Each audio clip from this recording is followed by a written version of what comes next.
And the recent comments made by Prince Harry point to Britain's failings on matters of race and ethnicity. And I come to this being London-born, of Caribbean, Indian, and English Western ancestry, and therefore the complexities of race have been a lived experience for me. And I often harrowing intersection between colonizer, the colonized, and even the enslaved. And in the Windrush scandal, Britain, which is the land of my birth, credited with writing all the rules of justice and tolerance and fair play, would violate them all. And I'm going to give you some background about the scandal. The Windrush scandal was a consequence of Theresa May's ill-conceived and I dare say xenophobic and racially directed 2012 immigration policy.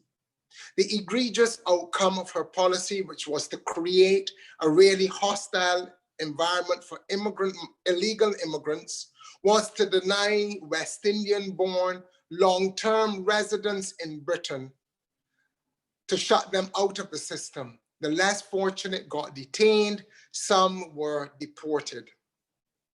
And according to Professor Gary Young, who is of West Indian extraction and now a professor of sociology at the University of Manchester, he says that the persecution of West Indians was no accident, but rather cruelty by design. And Professor Young, then the Guardian editor-at-large, argued, it is not a glitch in the system, it is the system. A system cannot fail those it was never meant to protect. And as Livingston said, as Barbados' first London-born High Commissioner to the UK, the Windrush scandal impacted on my own sense of self, as the land of my birth would seek to tell elderly migrants from the region of my identity that they were no longer wanted, that they, despite being British citizens from birth, should go home. Recently, from across the pond, I observed my fellow Brits join in the Windrush in the worldwide Black Lives Matters protests to demand an end to systematic and institutional racism. And while I don't condone the destruction of public property, the spontaneous dismantling in Britain of the statue of the known slaver, Edward Colston, was symbolic.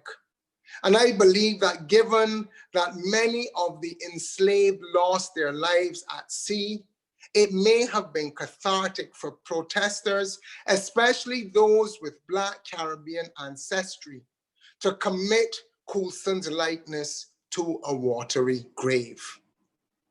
And it's important to take a step back and contextualize this. Racism is not the natural state of affairs between Britain and Black people.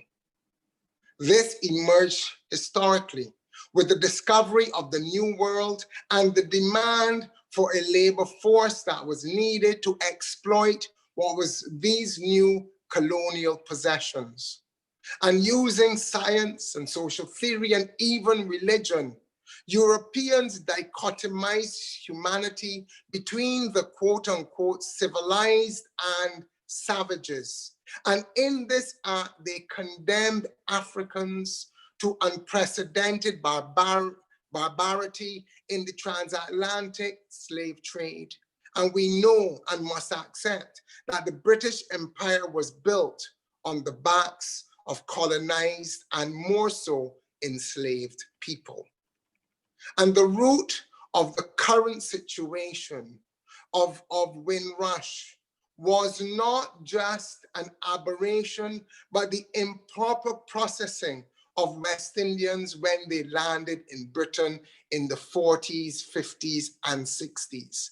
And it's important to understand that at that time, everyone under the 1948 British Nationality Act was a citizen of the United Kingdom and colonies. And so when people came from the West Indies to England to the United Kingdom. Theirs was an act of internal migration, no different from the movements of the English and the Scots and the Welsh and the Northern Irish within the national borders. But the problem was they were denied the rights that their legal status accorded. And it's important to note that West Indians traveled to Britain at the request of the British government. There were critical labor shortages in the post-World War II era, and West Indians were asked to come to serve and support the mother country, and they came en masse. Almost 15% of the Commonwealth Caribbean, its citizens, journeyed to the UK, and that journey was not without peril, as many faced immense hostility. And even during this recent Windrush scandal, there were those who could recall the race riots and the signs that said, "No Irish, no blacks, no dogs." And the situation that started in 1948 got compounded in 1962 when the Conservative government introduced a Commonwealth Immigrants Act, which restricted who could settle in Britain. Sir Grantley Adams, who was then the Prime Minister of the West Indies Federation, protested, and he argued that the apparent determination of Her Majesty's government to proceed with legislation to curb migration from the Commonwealth seems to be a flagrant disregard of every liberal principle on which Britain has based its customs and traditions since Lord Mansfield's famous judgment in 1772 on slavery.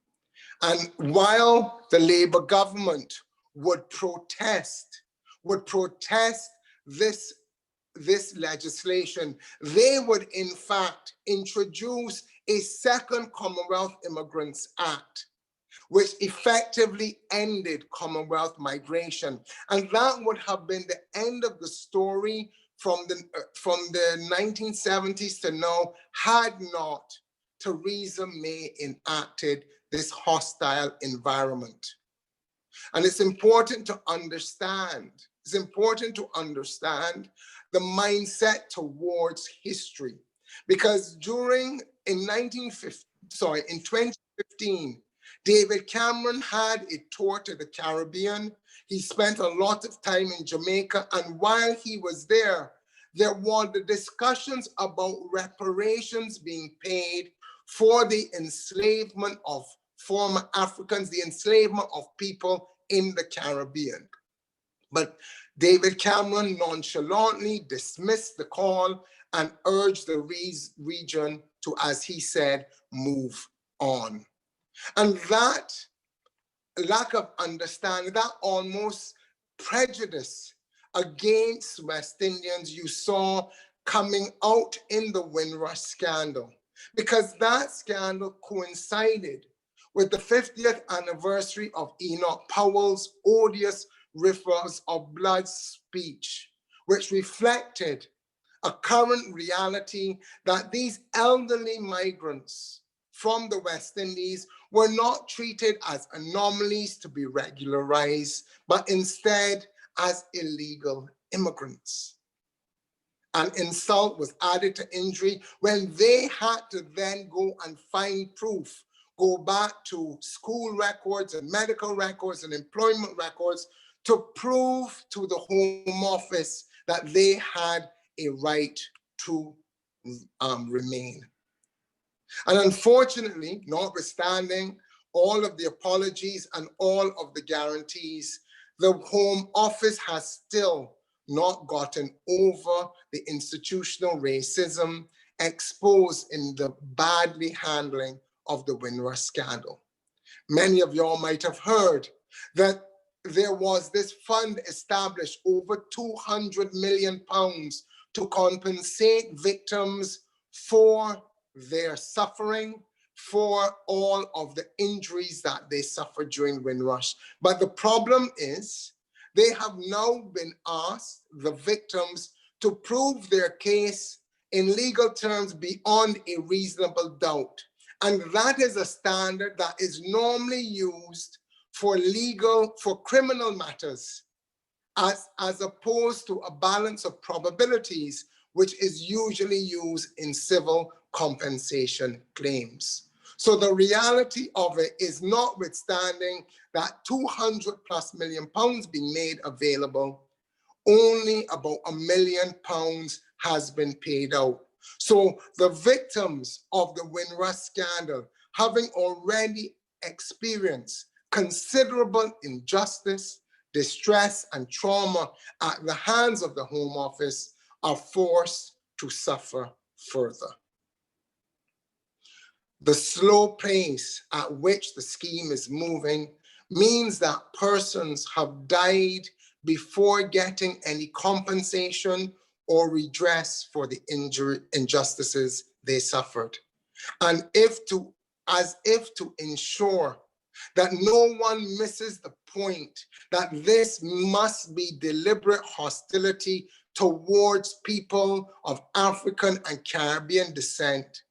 At the same time that people can't access compensation, Britain offered over 3 million people from Hong Kong an unfettered path to citizenship. We saw in July the Foreign Secretary saying that there are unique circumstances with Hong Kong that they must honor. But there are unique circumstances for people from the Caribbean who left, as I said, as British citizens and came to Britain to help a country on its knees and helped build the NHS, the transport system, and get industries up and going. When I was in London in 2018, when Windrush Day was inaugurated, there were those skeptics who argued that this was a move by the government as political spin and an attempt to push the issue onto the back burner. And I dare say that they may be proven right, because the continuation and the perpetuation of the injustices of the scandal from then to now remains a blot on Britain's socio-political landscape and a repudiation on any sense of fair play. Yeah. Can I take it on this? As I conclude, I want to go to a quote from the Reverend Dr. Martin Luther King Jr., who in his letters from the Birmingham jail wrote, "Justice too long delayed is justice denied." And this is the case of the late Sarah O'Connor, Paulette Wilson, women I knew who got caught up in this scandal, and other victims who became fatalities of the Windrush tragedy, having died before justice was served and delivered to them, and for all of the other innocents who endured this segment of Britain's modern day racism. And I want to conclude with a postscript. Some of y'all may be aware, Barbados recently, which is the land of my dual nationality, recently announced that it is going to become a republic, ending in 2021 the long tenure of Her Majesty as head of state for our small country. And it is noteworthy because it doesn't just speak about Barbados as an island, but it also reflects a change in perception in Barbados of Britain and its monarchy. And in becoming a republic, I believe this small island developing state has helped to expose the tarnished underbelly and racism in what is deemed to be a global Britain.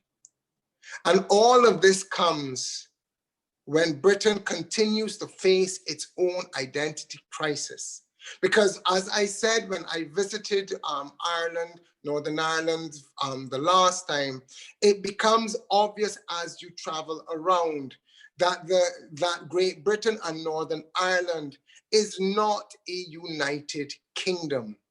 We see in Brexit that coming out of Brexit, the Scottish government is making it clear that they are going to again ask the question whether Scots want to remain in the UK. We are seeing, even as I get a sense in Northern Ireland, that the agreement on the customs border between the Northern Ireland and the rest of the UK is problematic and is greeted by dismay with all. This country that we all know, that we all connect with, has failed, in my opinion, to leave its colonial past behind, and England seems to be wanting to reassert a notion of empire that is no longer relevant in the 21st century. As I said, London born, as a citizen of the Commonwealth, as a citizen of Britain and the Barbados, I wish every will and every good for the United Kingdom. But until it comes to terms with issues of race and ethnicity, uniting its people across all boundaries, all creeds, all cultures, all ethnicities, all identities, it is going to find itself continued to struggle with the notion of being truly a united kingdom and a united people. I will pause there. Again, thank you, Mr. Moderator, for this opportunity to be with you all, and happy to take any questions or join any discussions hereof. Thank you. Thank you. Thank you very much, Guy. Thank you for that stirring and that passionate presentation of the issues. And I'm going to be inviting the participants if they would put any question that they would have in the chat so that we'll be able to take them from you. But I just want, while the questions are coming, Guy, maybe just to clarify some things. So in getting our understanding around on this issue, this scandal, what I'm understanding you to say is this, that in the post-war period, immediately in the time after the Second World War, Britain wanted to rebuild as part of its industrial development. And so it went to countries in the Caribbean and invited and provided some amount of incentive maybe for them to come to work in Britain. Now, yes. Maybe just to take us back there at the time. So I understand you to say that at the time, these individuals, being part of what was still colonial UK or colonial Britain, that they were citizens of Britain. Is that right?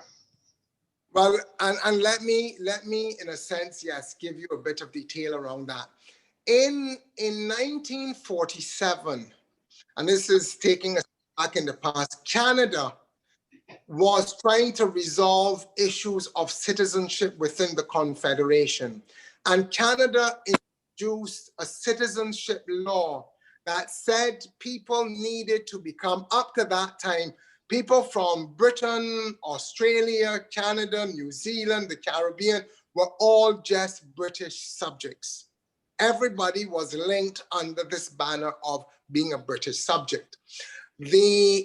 Canada then said, no, we are no longer satisfied with this. As a confederation, we want to create a national identity and a national citizenship. And when they did that, other countries followed suit. And the newly independent countries, including India, Pakistan, and them, all then created their own national citizenships. In 1948, Britain introduced a Nationality Act that then conferred a common citizenship to people in Britain and all of the colonies that still remained in existence. So as you said, everyone in Jamaica, in Barbados, if you were still in parts of Africa, the Pacific, everybody was considered a citizen of the United Kingdom and colonies. So it was a common citizenship that everyone held. And after the Second World War, because of the proximity really between the Caribbean and the UK. The fact that everyone in the Caribbean spoke English as their native language, it was considered to be easiest to bring people from the Caribbean to meet the labor shortages in the United Kingdom. So they went to the Caribbean, and what happened was people were given, in a sense, free passage that they then repaid when they came to the UK and started to work. And so it was a very comprehensive arrangement that was made by the UK government to get the workers from the Caribbean. But what happened was, when they landed, rather than them being put in the system as citizens, they were treated like if they were on a work permit effectively. And that is where the problem came in. Yeah. Okay, so in a sense, it was lip service being paid, was it, to the idea that those who had migrated, that they were truly citizenship, they were truly citizens. Was that just lip service being paid? In a sense, yes. What they didn't do was to register as British citizens. No, it could have been, and it may have, some may argue that it was part of the problem of people not understanding that, as I say, West Indians and people from around the colonies were no different to the Irish and the Welsh and the English and the Scots. But the fact that this was systematically denied everyone coming here suggests that it was policy. And it was a policy that denied West Indians or Caribbean people the rights that they should have been accorded. Yeah, just to comment a little bit before I look at the questions that individuals may have. You're making the claim, you work as a High Commissioner and ambassador representing the Barbados to England and or to the UK, and you're saying, on the basis of your own experience, you're London born, you're Barbados citizen, you're British citizen, you worked as a High Commissioner, and you felt, and you say that this behavior of the British government was clearly racist. Yeah. Yeah. Yeah. Yes. Yeah. Yeah. No. Yeah. Yeah. So can I clarify, how was it? What was the response to you as an ambassador? Were you called in and said you dare not speak about the Brittany in that way? Well, no, I mean, one of the things, and I think this is part of the reason why my voice had got the kind of coverage that it did, because I spoke in born. I spoke as having a British heritage myself.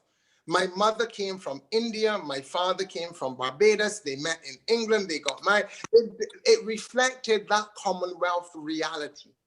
And I think that gave me an authenticity that people could appreciate. It was not just that I had come from Barbados or I was speaking for Barbadians. As I told people, this could have been my parents. This could have been my relatives, my parents' friends. And that's why I felt it was such an injustice. And while there may have been attempts to, and there were initial attempts by the Home Office to dismiss what I was saying as an overreaction. The truth, as the evidence kept coming out with increasing failings in the Home Office, it was proven that there was really this seemingly systematic attempt to deny West Indians the right that they deserved and the justice they deserved under the system. One of the questions that has come to us, Guy, is why do you think that they switched their opinions once the migrants arrived into the country? I think that the UK was thinking in a very selfish way.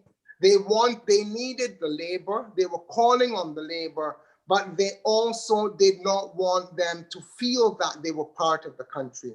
So it was almost like saying to Britain, and again, after a while, start to see the racial tensions come out, develop. And this is when all of the new legislation comes up. Because what is happening is after a while, as happens recently with Brexit, you have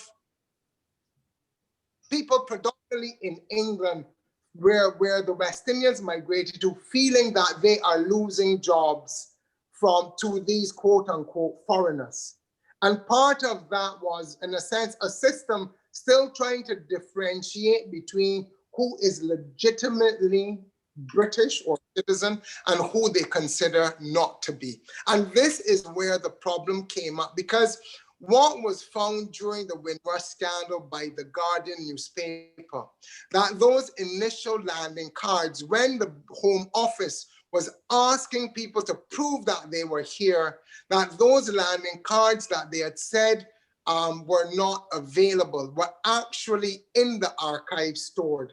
And had they wanted to, they could have retrieved them and used them to resolve this situation for these people early on. So it, to me, was a deliberate policy from arrival right up to 2018 of not wanting to accept that people who traveled from the West Indies were legitimately as British as those born and bred in the United Kingdom.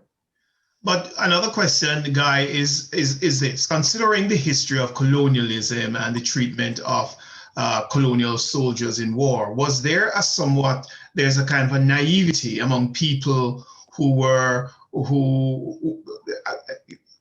was there a kind of naivety of people about how Britain was at the time?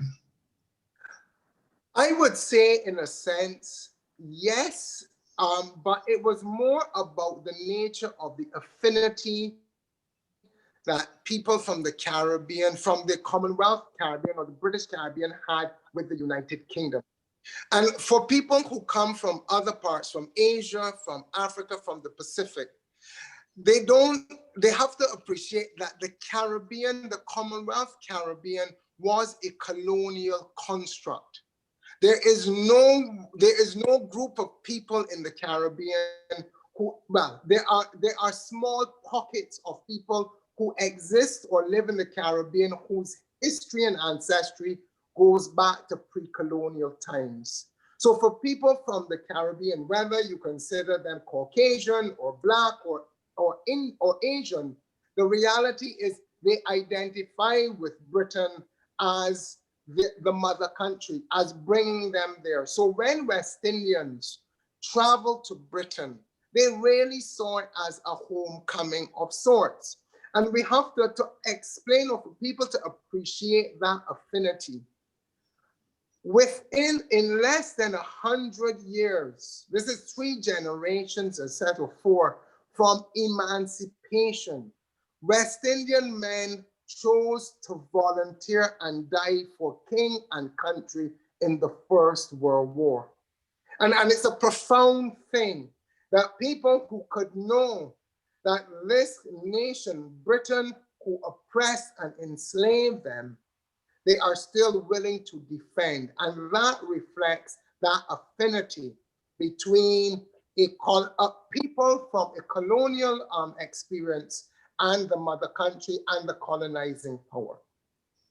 Someone wants to know, Guy, what do people in the Caribbean know about the scandal? Has it been in the media and so on? It was at the height of the scandal in 2018. It was carried, but it was, a lot of people didn't understand it, for the simple reason that a lot of, I would say, West Indians who migrated to the UK, unlike those who traveled to North America, the links between the countries were not as strong. West Indian migrants who go to North America, because of proximity, tended to travel backward and forward often. For those West Indians who went to England, remember, they would have migrated in a pre-independence era, many of them. They did not have the same connection with an independent Caribbean as people did in North America. So you did not find the people in the Caribbean understanding or appreciating all of what West Indians were going through under Windrush to the degree that you may have had if it was a problem in North America. But when we brought the Windrush scandal up, it was brought to the public a week before the Commonwealth Heads of Governments meeting deliberately to try to get maximum coverage and maximum attention. And I dare say we benefited as a result of that strategy. Yeah.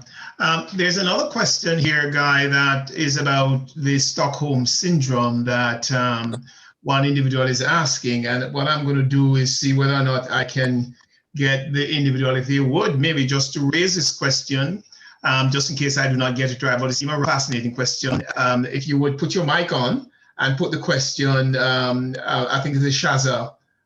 You're asking this question. I can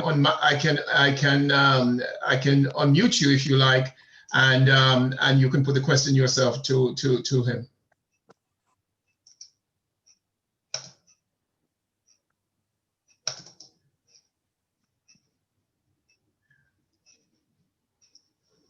No. Well, let me see whether I can read the question, however. So, were many Caribbean people still and are suffering from Stockholm Syndrome? Hence, they grabbed the opportunity to come to the UK knowing they wouldn't receive a warm welcome. Oh, no, I would honestly say, and again, let me go back to, as I said in the First World War, when people volunteered to join the British or the West Indian Regiment at that time, it was a sense of duty and a sense of giving. When people made the commitment to come to Britain after World War II, it was about giving back to and supporting this notion of a mother country. One of the things which I remember, and I've listened to West Indians speak about, when they came to Britain, they were taken aback by the lack of deference that people had for the crown and the queen and things. Because in the Caribbean, we held these things to be very, very much central to our identity. As I said, we were creations of colonialism. And therefore, the identity that people had in the Caribbean, if you were Caucasian, if you were Asian, if you were Black, was not necessarily to those regions that you originated from, but to the United Kingdom. And so over time, as people in the Caribbean have started to become more Pan-Africanist in their orientation, led by people like Marcus Garvey, as people in the Caribbean have become more linked and reestablishing roots to the Muslim or Islamic world and back to India and other places, that first instinct, that unconscious affinity was to Britain and the mother country. Over time, as people have become enlightened and educated and come to accept what the injuries and the cost of colonialism were, I think that attitude has changed in the 21st century. But honestly, at that time, going back to the middle of the 20th century, there was still this very strong notion that they were part of the empire, and people, in a sense, feeling positive about that experience. Well, Guy, you have used the term Commonwealth fairly often, and we have among the participants another ambassador representing one of the Caribbean islands, Dr. Stange, and there is still this idea of Commonwealth being used in the context of colonial history. What do you think? How do you feel about that term, Commonwealth? Do you think we should continue using that term? And for those who may not know, the Commonwealth is an association of 54 countries, the majority of them having a historic relationships to Britain. So this would include Britain, Australia, Canada, New Zealand, many of the English-speaking, or I would say African countries, India, Pakistan, Bangladesh, the Caribbean islands, the Pacific islands. And to me, it's an effective networking of countries that share history, common legal system, common languages. And it has been very useful, especially to small island states and small states, to get a voice around the table and to have support and get advocacy for issues of concern to small states that might not be supported or articulated otherwise. But what has happened, I would say, recently and post-Brexit is that the UK has increasingly tried to use the Commonwealth as, in a sense, as some people have said, Empire 2.0, trying to use the Commonwealth to pursue Britain's or England's strategic interests rather than considering the well-being and the welfare of all of the member countries from different parts of the world. And if I can use this opportunity to bid greetings to my former colleague from St. Vincent and the Grenadines, Dr. Strange, for still being there and fighting the good fight in Northern Ireland. Well, we will invite Christopher maybe to put a question or make a comment on the issues that have been raised in a little while. But there's a question, there are two questions further for you to consider, Guy. One question is about, I think it's about Akumula. I think you probably mean this idea of the Stockholm syndrome, whether it is the same can be said for the Chagos Island. Do you want to unmute Kumla and put that question, because I'm not sure that I'm getting the point I'm interpreting it very well. The Chagos Island was also it was used as a base by the British, and it's still, and there was Chagosian people who were made to move from the Chagos Islands to Mauritius. Some were given British citizenship as well, but the UK still hasn't given this island back to Mauritius. That is still something that's ongoing. So I just wanted to see, in the perspective of what you've spoken about, how do you see this case of the Chagos Islands? Well, in a sense, yes. I know that this is an outstanding issue, and it goes back to questions of sovereignty and identity.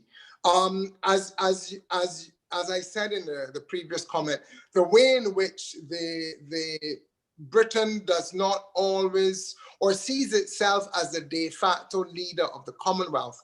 There are ways in which issues of bilateral issues or issues of sovereignty that should have been addressed by now are still outstanding. And though that is one of them, and I from my knowledge of the situation, it is a legitimate claim that has been made by Mauritius, and it is unfortunate that this matter has not yet been resolved. I'm going to put a question to you, then pause and ask Christopher Stanch to make a comment and put any questions he might have. But this question relates to this idea. You know, we know that the system in the UK is racist. And as a Caribbean person, you are saying so very categorically. Why would not the islands, the Caribbean islands, leave the Commonwealth? Because, well, let me put it another way. I think that Barbados's recent decision to become a republic, it's going to still stay in the Commonwealth, but what it is saying now is that we are going to have a native president, a native head of state. And it is, in a sense, a way of conveying the fact that we have a confidence in ourselves and we believe that we should be sovereign in every sense of the word. But staying in the Commonwealth is not, to me, a holding on to colonialism. I mean, we've got countries like India, Pakistan, South Africa, Nigeria, Kenya, all who are members of the Commonwealth. And the reason why they are still in the Commonwealth is that they see this association of countries that share values to still have a relevance in the 21st century and allows us as a group of countries to go into international fora with a certain degree of affinity and solidarity. So I would say that the Commonwealth does add value. The important thing is to make sure that it represents the interests of all of its 54 members and not necessarily just the richest or the biggest. Dr. Stange, Guy Hewitt, I want you to comment on, many people feel that this idea of the Commonwealth is a mockery and that it's a really holding on to something that, it is a kind of an identity which really do not reflect the common interests, certainly of the emerging generation. I wonder whether you would not comment on that, both of you. And then I'm going to ask you both about the questions, the relationship between the Caribbean and Africa. Dr. Stange, Guy, you want to speak? You want to go ahead? I'm happy to defer to Dr. Stange. Oh, well, look, Lucky, great to see you. How are things keeping? Good to see you, brother. It's been too long. Good. And I hope family, everyone's keeping well. No, again, the only thing that I would actually like to add is that, a lot of countries that are actually within the Commonwealth, they like the principles, they like whatever else, but they want equality and parity. And again, it can't just be amongst the top 3 member states, to direct the whole program and initiative. But what is happening, and you can see it on the ground in a lot of countries have gone through this, or it's gone through a national referendum of actually having a homegrown elected president. It has a bit more relevance than just having a governor general who's more of a title role as a head of state. We went through that exercise in 2009 and it was voted down, but we had a lot of things that we wanted to change in our referendum because, again, from our referendum and our constitution, it was given to us in 1979. So we wanted to rewrite it and obviously modernize it and do a lot of things, but there wasn't the bar of threshold to actually get it through. But, I can see a lot of member states will actually want to stay in the Commonwealth, but at the same time, see it as a valuable institution that actually links us historically, culturally, and it also attacks a lot of big issues. It attacks a lot of things like climate change and governance and a lot of other realms. But at the same stage, having the actual title and the head of states and in a lot of these countries, it's an actual exercise that they will have to go through. And a lot of them have done that already. And you'll probably see, on the ground, you'll probably see a lot more countries will go through this process in due course. Yeah. Well, Guy, I don't know if you want to comment on that because people feel that, And for some people who are trying to say, well, how does the Commonwealth serve, especially small islands? The first time the issue of small island states and their vulnerability really got put onto the international agenda, it was through a working group, a Commonwealth World Bank working group, but that was led by Commonwealth leaders from small island states. And it was the first time that would have been in the late 90s, around 98 or so, that people started to understand the issue of vulnerability in the Caribbean and the Pacific, our vulnerability to cyclones, to hurricanes, and started to talk about it in terms of how do you address the climatic issues, how do you address the economic issues, how do you address some of the structural issues, the infrastructural issues in the country. So it has been value to the Commonwealth. The Commonwealth's actions, or the Commonwealth is credited to being responsible largely for moving for the dismantling of apartheid in South Africa. So while I agree with persons that there are things, there are imbalances, and there are continued inequities amongst the members of the Commonwealth, the organization has spoken and represented issues of democracy, human rights, good governance, small states effectively. And I think especially for small states, there is more benefit in working together than trying to do it on our own. Speaking about working together, how do countries in the Caribbean and countries in Africa work together? And do countries in the Caribbean consider, for example, UN Decade for People of African Descent to be of any significance? You know, take a first guy. I would say it is increasing. Again, going back to historical links, all roads, in a sense, led to the UK. So whether you were in Africa, the Asia, the Pacific, the Caribbean, you had a notion of each other through the UK. That has been changing over time. There has been in the Commonwealth greater South-South cooperation, so that countries, especially, and if I can speak to that, countries in the small island states in the Caribbean, in the Pacific, are working a lot closer together, recognizing, notwithstanding the geography, we have a lot more in common than differences.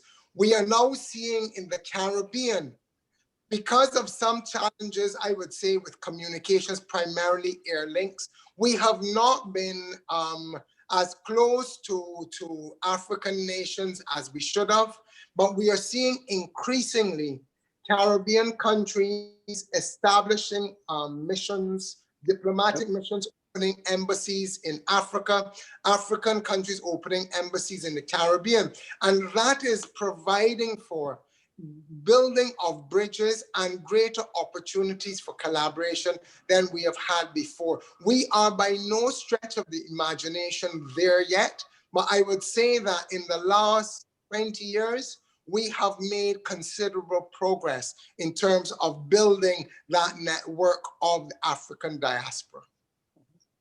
Do you want to comment on that, Christopher? You are serving currently as Yes. representative. And how do, say, your country relates to countries in Africa? Well, again, it's going off of what Guy said there, is that, you have seen a big push to shove and actually, first of all, creating diplomatic relations and going back actually with these historical and cultural roots. So many of the Caribbean states, including our own, have actually established diplomatic relations, and some have gone on to actually establish missions. The difficulty that we'll always have in the Caribbean is that, looking at sites and resources, although we would actually like to have missions in every country in the world that we have diplomatic relations with, it's not an actual reality, just to our limited budgets and scale of resources. But we do try to do things at a distance. We have a lot of non-resident appointments. We would have a lot of ambassadors and consul generals and high commissioners around the world that would actually have multiple portfolios and would be non-resident ambassadors to various of the African nations, and we do a lot of work.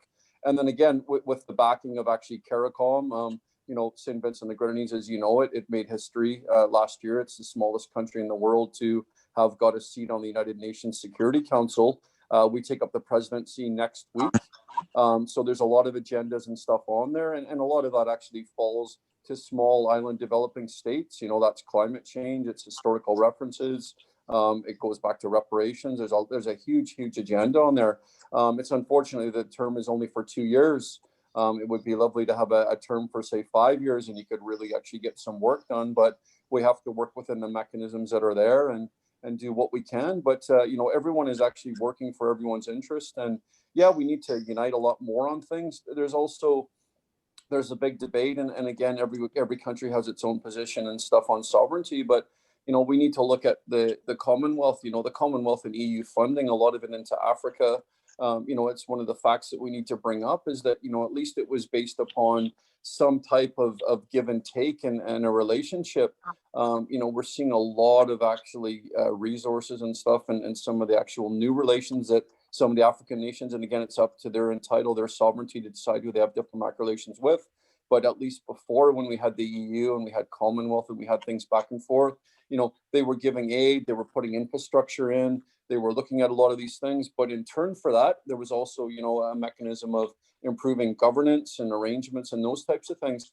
Now, obviously, some of the actual actors that are involved and stakeholders, they're actually giving a lot of resources and money, but there's actually nothing in return. And what's happening is that, they're actually taking a lot of the resources out of these countries. And it's a debate that, these countries need to have on their own. I can't speak for them, but it is a concern of a lot of people that are looking from outside that, you know, just having investment into infrastructure when another country actually owns your infrastructure is a very difficult situation to be put in down the road. You know, there's been a lot of investment and stuff by China and other countries, and they've actually built airports, they've done a lot of things, but they haven't been able to service the debt on those, and now they're actually owned by Chinese companies. So, you know, this is one of the things on the world stage that we need to look after, is that, yes, we need assistance. A lot of the actual problems that we're faced in Africa and the Caribbean are legacy problems that have not been adequately addressed, infrastructure, socially, dynamically, culturally, etc. So there needs to be investment, but it has to be a relationship that's actually empowering people, and the money's going to the right people. And it's obviously building that country and taking it into the next modern post-colonial decade. Thank you, Chris. I'm going to invite you, Guy, if you would make a comment.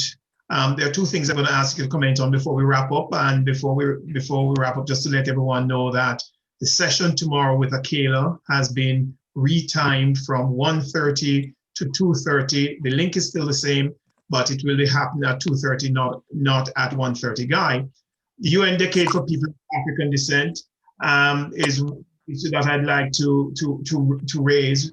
Why are Caribbean countries observing it? That's one question. And the final question that I'm going to put to make sure that we don't have any more like that. Your thoughts on the question of settlement of migrants in the UK. The first question relates to the treatment of Caribbean migrants. Are they different from how Australian and, say, Canadian were? And the question of the relationship now between, or the difference between, say, Caribbean migrants and EU migrants now with the Brexit situation that we have. Okay, so if I deal with the last one first, one of the things that we found, again, difficult to swallow, which was a bitter pill, was that while Caribbean migrants were being ill-treated and detained and forced to find records from school and from work and all kinds of craziness, European citizens were being fast-tracked and given every opportunity to get their residency secured without much effort on their part. There was a website, people just had to put in a few details, and everything at the back end in the UK system was done to verify people's statuses and fast-track them towards status in the UK. That could have been done similarly for West Indians, but it was not. And that's what we found egregious, that you were using, in a sense, different standards. You were changing the rules based on who people were. And as I said in my presentation, that recently we see this great opportunity being given to people in Hong Kong to come work, settle, and become citizens in the UK.